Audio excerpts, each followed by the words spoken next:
अपनी कुटिया में बैठ करके कीर्तन गाते, पद बना बना करके रचना करते, और श्री ठाकुर जी चुपचाप खिड़की से निकल करके आते और सूरदास की कुटिया में अधर आकर के बैठ जाते और कोने में बैठ के थोड़ी पे हाथ धर के चुपचाप सुनते सूरदास जी को।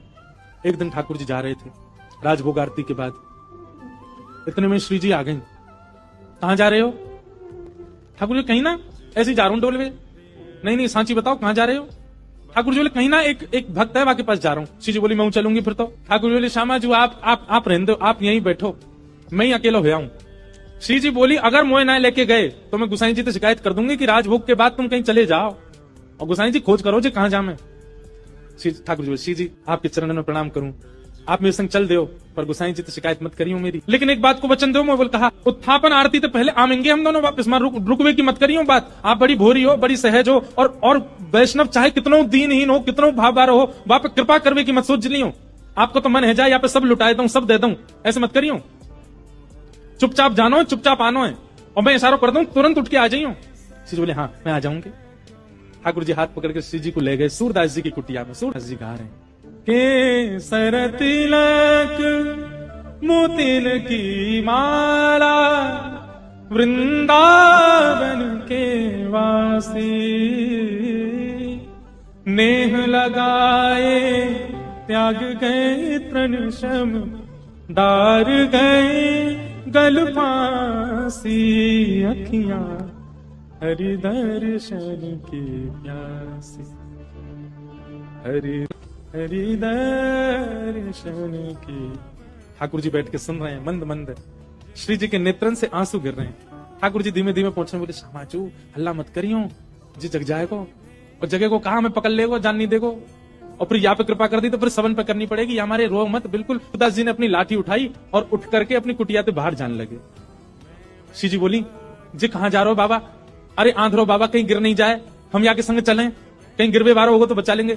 ठाकुर जी बोले मैंने पहले ही मना करी आप जैसे कृपा पिपा ना करनी कोई पे, और समय है गो उत्थापन को, मैं गुसाई जी मंदिर खोल देंगे, चलो जल्दी मंदिर में। श्री जी बोली ना ना बस ये जहां जा रहा हूं वहां तक याद छोड़, यहां में फिर चल देंगे मंदिर में।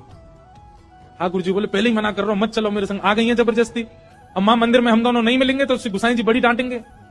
श्री जी पीछे पीछे चलन लगी।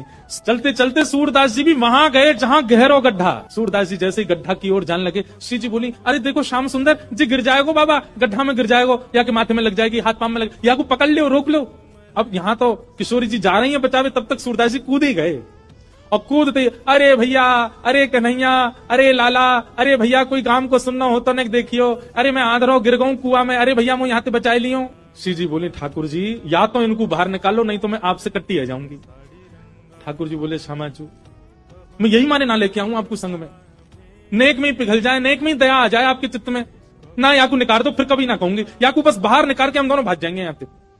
ठाकुर जी ने ऊपर से झांक के देखी खूब गहरो। ठाकुर जी बोले कैसे निकालूं? श्री जी बोली एक तरीका है ना, आप अपनी कारी कमरी निकालो, मैं अपनी चुनरी निकालूं, दोनों में गुर्र गांठ बांध दो और बाकू नीचे पधरा दो, बाबा तो कह रहे पकड़ ले, पकड़ के हम यहाँ बाहर निकाल लेंगे। ठाकुर जी बोले ठीक है लाओ। श्री जी ने अपनी चुनरी दी, ठाकुर जी ने कारी कमरी पे बांध के और नीचे वह गड्ढा में डाल दी, और ऊपर से ठाकुर जी बोले बाबा हाँ भैया कौन है? अरे बाबा मैं यही गांव को छोड़ा हूँ, मैं अभी आवाज सुनाई दी, बाबा मैंने अपनो पटका नीचे डाल दियो, पकड़ लो आ जाओ ऊपर को। सूरदास हाँ भैया कहाँ को जाइए पकड़ लो। सूरदास जी ने पटका पकड़ो, श्री जी ठाकुर जी को खींच रही है, ठाकुर जी पटका को खींच रहे हो, पटका पकड़ के सूरदास ऊपर आ रहे हैं। कैसी कृपा सूरदास के ऊपर। सूरदास जी मन मन सोच रहे हैं बोले आज ये कहीं निकल के नहीं भाग जाए मेरे हाथ पे। सूरदास जी जैसे ही बाहर आए, बाहर आते सूरदास जी ने ऐसा नाटक किया जैसे उन्हें ठोकर लग गई, और ठोकर लगते जैसे ही गिरन लगे ठाकुर जी की ओर, ठाकुर जी तो किनारे है गए, श्री जी के चरणन में जाके गिरे सीधे, और चरण पकड़ लिए कस के। अब जैसे ही चरण पकड़े सूरदास जी ने, ठाकुर जी ने श्री जी को हाथ पकड़ करके जोड़ते खींची, तो सूरदास जी के हाथ में किशोरी जी की नूपुर रह गई, और किशोरी जी को लेकर ठाकुर जी भाजे, वो जल्दी चलो बाबा पकड़ ले को। सूरदास जी बोले अरे भैया कहां को चलोगो? अरे कौन सा? अरे भैया कौन ने निकारो में? ठाकुर जी चिल्लाते जा रहे बाबा मैया बुला रही फिर आऊंगो। थोड़ी दूर जाके श्री जी बोली ठाकुर जी मेरे एक नूपुर है, दूसरा नूपुर मिलना है रो। ठाकुर जी बोले दूसरा ले आऊंगो, अब चलो जल्दी। अरे ना वो सामान्य नहीं है, इंद्र ने समर्पित कियो, वो कौन से हाथी के दांतन से बनो भयो नूपुर है, और मेरा बड़ा प्रिय नूपुर है, मुझको तो अभी चाहिए। ठाकुर जी बोले ढूंढवे कहां जाऊंगा कू, वहीं चलो बाबा के पास ही पड़ो होगो, बाबा ने मेरे पामन में गिर गो है सके तब खुल के गिर गो।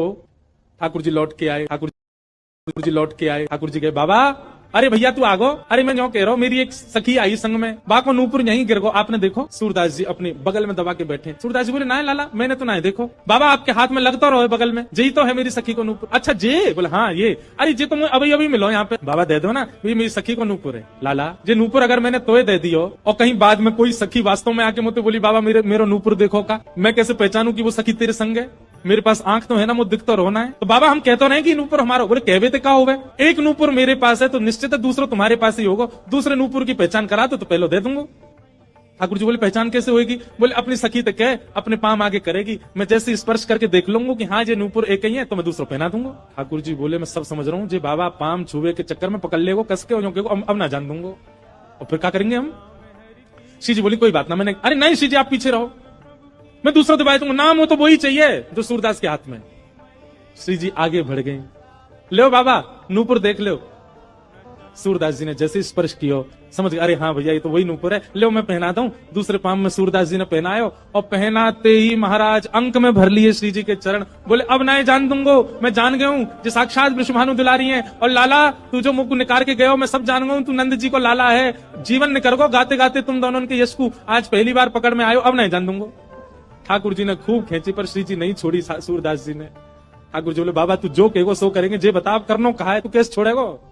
मैं नेत्रन से आंध हूं, मुंह दिखे ना है, पर मैं आपसे एक ही वरदान चाहूं, मेरे एक नेत्र में सदा श्री जी और दूसरे नेत्र में सदा आप विराजमान है जाओ, आपके नित्य दर्शन मुंह को होयो करें, बस यही वरदान दे दो। प्रिया प्रियतम दोनों ने युगल रूप में खड़े है करके सूरदास जी के नेत्रन पे हाथ धर दिए और कही सूरदास खोल के देखो। आज सूरदास जी ने पहली बार नेत्र खोले और शामा शाम के युगल प्रत्यक्ष दर्शन उनको है। फिर दोनों से प्रार्थना करिए बस एक वरदान दे दो, कहा मुझे फिर से अंधो बना दो, अब आप दोनों दिख गए, अब दुनिया में और कोई को नहीं देखना है।